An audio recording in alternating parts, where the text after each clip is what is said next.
Romea a perdere la vita un altro motociclista, Maurizio Scomparin, 62enne, imprenditore di Gorgo al Monticano, è il sesto centauro morto in Veneto in 48 ore. È indagato per omicidio stradale il 18enne alla guida dell'auto che sabato scorso lungo la Romea ha travolto e ucciso il centauro di Oriago di Mira, Andrea Favaro, di 34 anni. Incontro tra prefetto comune e il patron dell'Eris Bar a una settimana dall'aggressione subita dalle due dipendenti di Cipriani, vittime di 6 borseggiatrici. Il comune si è impegnato a rafforzare i controlli. Attore e regista tra divismo e impegno, verrà consegnato a Giorgio Clooney il Leone d'Oro alla carriera alla Mostra del Cinema. Questo è il festival che preferisco, dice l'attore. 90 outlet aperto ai saldi estivi fino al prossimo 31 agosto, tutti a caccia degli sconti e delle offerte tra le 170 boutique delle grandi firme. Buonasera, ben ritrovati dalla redazione di Venezia, dunque questi titoli. Ed ora la cronaca, nuovo tragico incidente sulla Romea, a perdere la vita un altro motociclista, Maurizio Scomparin, imprenditore trevigiano di 62 anni, grave ma non in pericolo di vita la moglie di 58 anni, è il secondo centauro morto nel fine settimana lungo la statale 309, il sesto in Veneto in 48 ore. Doveva essere una giornata spensierata, libera dagli impegni di lavoro, e invece un attimo, un solo momento ha trasformato la gita fuori porta verso Chioggia in tragedia.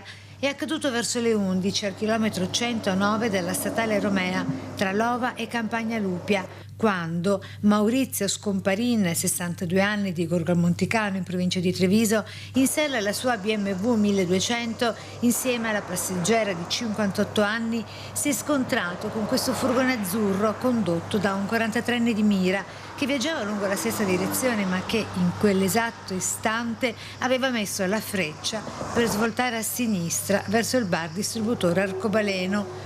L'impatto è stato fortissimo, ci dice la conica, è ancora sotto shock la titolare del locale. Vedo solo il botto.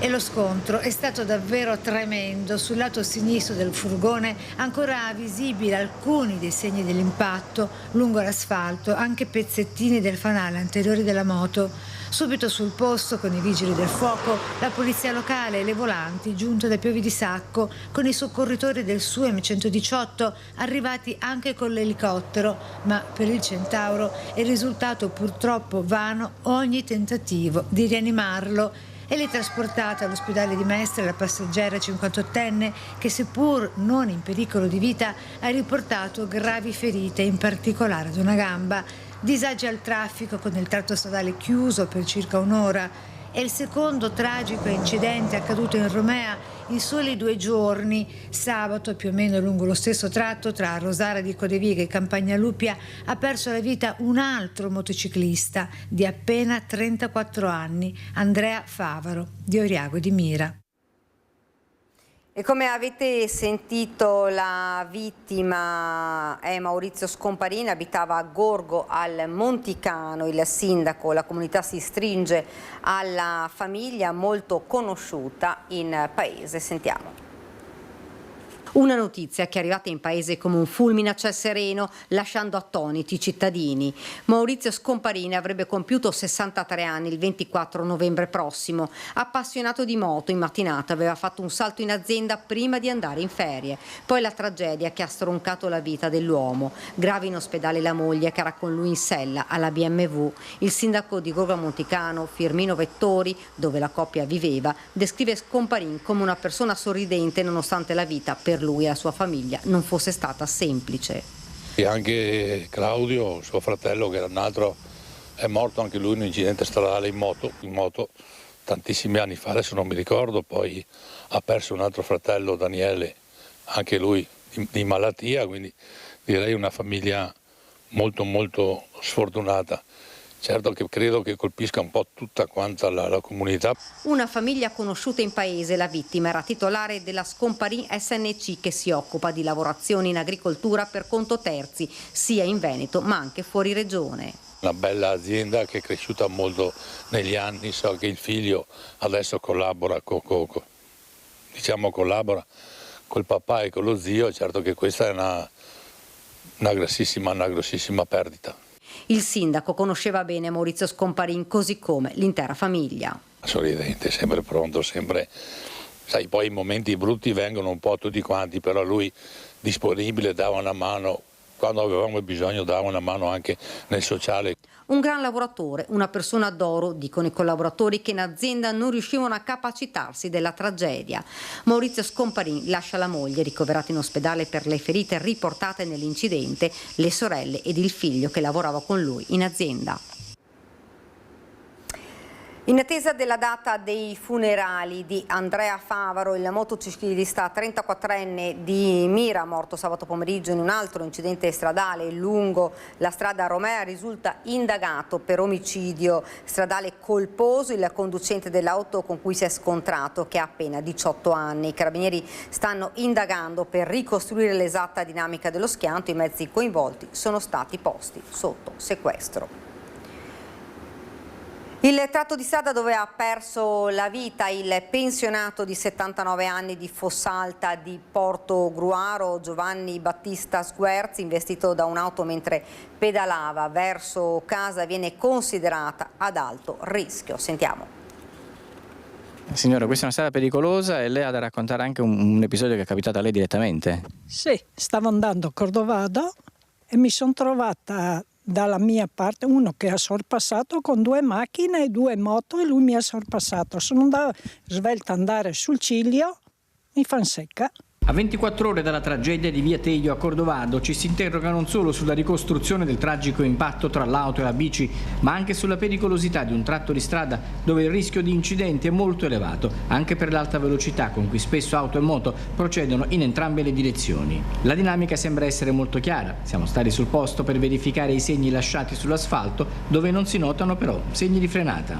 La bici e l'auto procedevano nello stesso senso di marcia su Via Teglio, dalla direzione dalla quale Michele Zanetta vi sta inquadrando adesso la strada, e arrivati qui all'incrocio con questa strada via Suzzolinis, il ciclista ha svoltato a sinistra. Sta che proprio qui è avvenuto l'impatto, dove a terra è rimasta la bici. L'auto dopo l'impatto è finita qui ed ha abbattuto uno di questi paletti che segnalano la delimitazione della strada. C'è da dire che, ve lo segnalo per cronaca, per così dire, non ci sono segnali di frenata sull'asfalto. Segnali di frenata non ce ne sono. Questo potrebbe significare che l'impatto è arrivato senza che il conducente della Opel si accorgesse della svolta a sinistra del ciclista. C'è un'indagine aperta, come è normale in questi casi di prassi, per omicidio stradale nei confronti del 44enne che era a bordo dell'auto insieme ad un'altra persona. Entrambi ieri sono stati ascoltati immediatamente non appena sono arrivati i militari. I due che erano qui si erano dunque fermati dopo l'impatto fatale a Sguerzi, hanno già rilasciato le loro dichiarazioni e la loro ricostruzione ai carabinieri. Continuiamo con la cronaca. Dopo l'aggressione delle borseggiatrici alle 2 dipendenti di Cipriani, questa mattina si è svolto un incontro in prefettura. Il comune si è impegnato ad aumentare i controlli nella zona. A poco più di una settimana dall'aggressione da parte di 6 borseggiatrici fisica e verbale subita dalle 2 dipendenti della bottega di Arrigo a pochi passi da San Marco, si è svolto in prefettura un incontro tra il prefetto Pellos, il patron del Resbar Cipriani, proprietario del negozio, il comandante della polizia locale Agostini e l'assessore comunale alla sicurezza Zaccariotto. L'incontro è stato proficuo, nel senso che è stato assicurato che ci sarà un rafforzamento del presidio all'interno della zona di San Marco e dintorni. Ciò non toglie che le 2 dipendenti del negozio hanno subito dei danni. Per questo il negozio, chiuso per aggressione, non è ancora stato riaperto. Nel frattempo, in attesa che vengano rinforzati i controlli nella zona, come annunciato dal comune, Cipriani si avvarrà di un servizio di vigilanza privato quando il negozio sarà riaperto tra qualche giorno. Hanno assicurato che saranno rafforzati i controlli, tuttavia il gruppo ritiene di dover porre a tutela delle dipendenti un servizio di sicurezza privato e per un periodo ovviamente le dipendenti potranno contare su questo servizio. Ci auguriamo tutti che il presidio da parte delle forze dell'ordine sia rafforzato, ce lo hanno garantito, ora dobbiamo capire se a fronte di quello che è stato detto ci sarà una risposta concreta e immediata. È una questione di sicurezza, di controllo, di presidio della sicurezza, e quindi non si tratta di aver paura, ma di sentirsi sicuri come cittadini, non solo per una sicurezza estesa ai turisti, ma soprattutto per una sicurezza estesa ai cittadini. Non è una questione di paura, ma di tutela delle persone. Dopodiché, evidenzia il legale del gruppo, si agirà su un altro fronte. Non appena le persone saranno, ci auguriamo presto, saranno identificate, presenteremo una querela anche come gruppo, quindi non solo le 2 dipendenti ma anche come gruppo, perché non vogliamo lasciare impunita questa azione, ci costituiremo parte civile nel processo. Infine, un appello a denunciare. A tutte le attività di denunciare i fatti quando avvengono, perché attraverso le denunce, attraverso le querele è possibile poi per le forze dell'ordine poter anche procedere contro queste persone, fermo restando che non è a mio avviso necessaria la querela da parte di chi che sia, perché quando si tratta di un fenomeno come quello che ci riguarda di associazione a delinquere, perché di questo si tratta, non ci dovrebbe essere necessità di querelare, tuttavia per dare una mano alle forze dell'ordine è probabilmente necessario denunciare tutti questi fatti quando avvengono. E sulla vicenda la vice sindaco e assessore comunale alla sicurezza Zaccariotto si è impegnata a intervenire garantendo un'intensificazione dei controlli nella zona di San Marco, ma non solo. Abbiamo ritenuto adesso di presentare al prossimo comitato un ulteriore approfondimento non solo dell'indagine ma anche della necessità che ci sia un diverso e maggior presidio nel territorio, e quindi vedremo di poterlo condividere con il comitato stesso, a modo che ci sia ancora più sinergia fra le varie forze dell'ordine, in primis ovviamente per quel che mi riguarda la polizia locale. Nel portare la solidarietà da parte dell'amministrazione alle 2 commesse della bottega di Arrigo aggredite dalle borseggiatrici, l'assessore alla sicurezza si è impegnata a intervenire su una situazione ormai fuori controllo che vede queste persone sempre più aggressive. La polizia e le forze dell'ordine a chiamata intervengono regolarmente, che stiamo anche cercando di organizzarsi con dei presidi che possano dare anche un segnale alla cittadinanza stessa della presenza da parte delle forze della polizia stessa. Credo che sia necessario assolutamente che alla fine le persone che sono state individuate, come nel caso delle borseggiatrici, effettivamente non rimangano impunite, e come l'ultimo caso di fronte a 20 mesi di carcere significa che comunque la persona rimane fuori e quindi il problema non lo andiamo a risolvere. L'amministrazione ribadisce la volontà di esserci a dimostrazione dei risultati già raggiunti nelle prime settimane dall'insediamento, dal commercio alla sicurezza, a Venezia e in terraferma. Il messaggio che noi vogliamo trasmettere è che non solo l'istituzione comune c'è, non solo lavoriamo assieme a tutte le altre forze, ma soprattutto che vogliamo che Venezia sia una città dove ci sono le regole vanno rispettate, e quindi noi stiamo con questa nostra presenza quotidiana e interventi quotidiani dicendo che o ci si adegua alle regole oppure Venezia non è la città dove poter venire. Credo che il lavoro che stiamo facendo stia dando dei buoni risultati, credo altresì che la città debba sentirci, vederci, e quindi sapere che attraverso le nostre forze, attraverso anche una tecnologia particolarmente avanzata che noi abbiamo come polizia locale, non ci sta sfuggendo assolutamente niente. Noi ci siamo, continueremo ad esserci, insieme ai cittadini che partecipano potremo raggiungere dei validi risultati.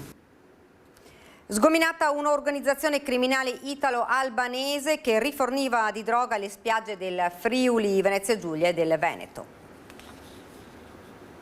L'indagine è partita da un controllo di routine alla Tisana con l'arresto di 2 corrieri e il sequestro di 2 chili di marijuana, ma alla fine ha smantellato una rete criminale di narcotrafficanti italo-albanese operante su scala nazionale. L'operazione, denominata King George, è stata condotta dalla Guardia di Finanza di Trieste in collaborazione con gli investigatori delle Fiamme Gialle contro la criminalità organizzata sotto il coordinamento della Direzione Distrettuale Antimafia di Milano. Il bilancio finale è di 16 arresti, 35 indagati e il sequestro di quasi 100 kg di droga, oltre a beni e disponibilità finanziarie per 1.100.000 euro, tra cui un'Alfa Stelvio modificata per il trasporto della droga, orologi di lusso, contanti e armi, 3 pistole con matricola a brasa e 10 armi bianche. Gli stupefacenti, cocaina, hashish e marijuana, venivano distribuiti nelle principali località turistiche del nord-est, tra cui Lignano, Bibione, Jesolo, Caorle, Grado e Sistiana, all'esterno di discoteche, pub, stabilimenti balneari e strutture ricettive.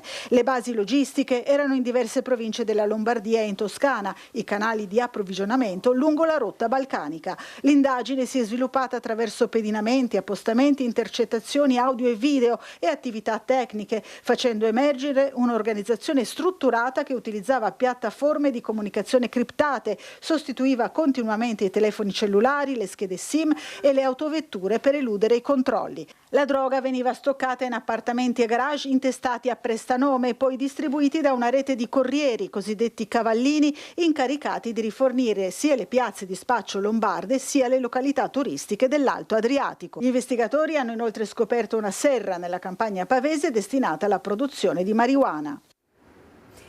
90 outlet aperto ai saldi estivi fino al prossimo 31 di agosto e caccia all'extra sconto tra le 170 boutique delle grandi firme.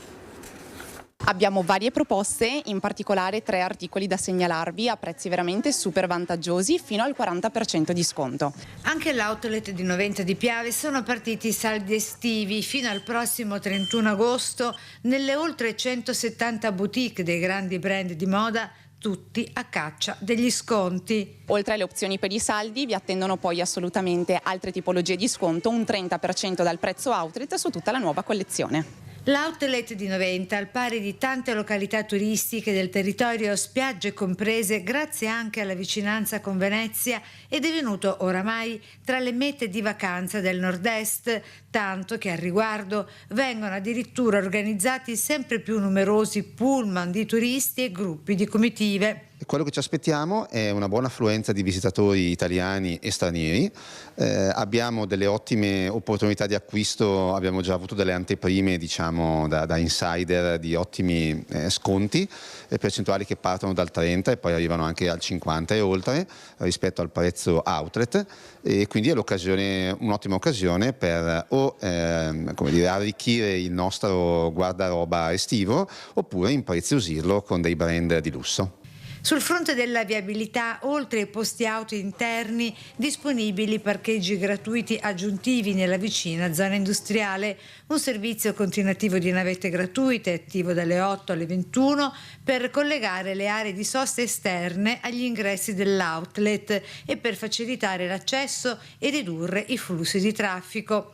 Rimangono inoltre attivi i collegamenti con il territorio, tra cui la navetta da Venezia con partenze ogni ora da Piazzale Roma e fermate alla stazione di Mestre e all'aeroporto Marco Polo. Tra le altre cose, per rendere più piacevole e meno problematica l'esperienza di shopping dei nostri clienti, abbiamo predisposto parcheggi esterni serviti da bus navetta lungo tutto l'arco della giornata.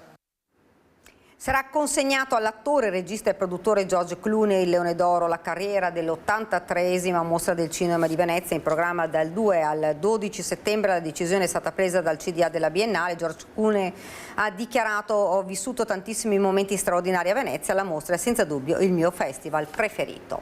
E questa era la nostra ultima notizia, vi lascio ora alla sigla, poi le previsioni del tempo. Grazie per averci seguito, arrivederci.